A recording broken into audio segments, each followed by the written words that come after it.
here with Mina, and we just are so excited about her film, and we want to know everything about you, and more importantly, what was your inspiration for the movie?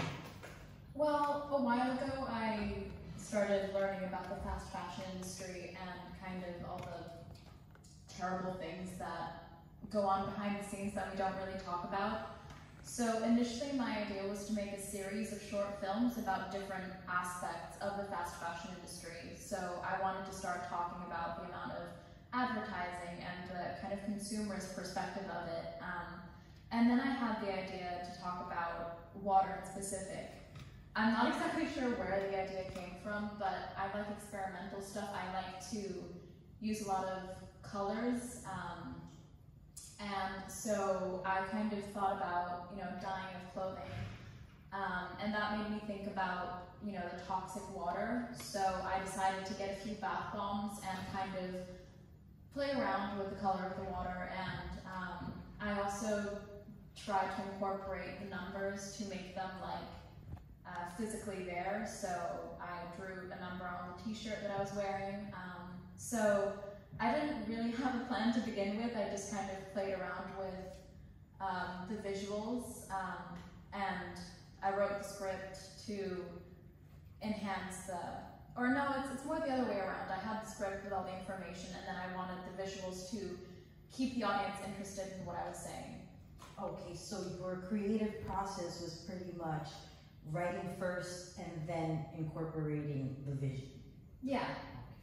Wow, and that's a good thing for a lot of people. People always ask, okay, what was the vision? Or sometimes it's backwards, so that's good. And then so when you received the vision for the project, was your mind going from here and there? How did you keep focus and just make it all come together? I didn't really keep focused, to be honest.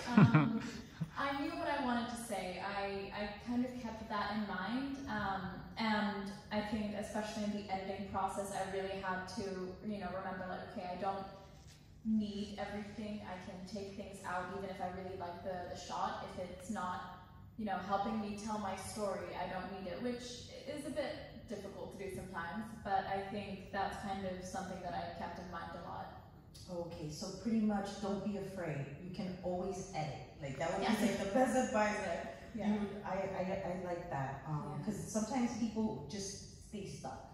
They stay stuck, they're they get overwhelmed, but that's good because you can always find a way to just forget, just do it and then go back and edit. Yeah. All right. And if you were to give some advice to someone that is just starting and wanting to get into this, what would you give them? I mean, I am just starting out, so.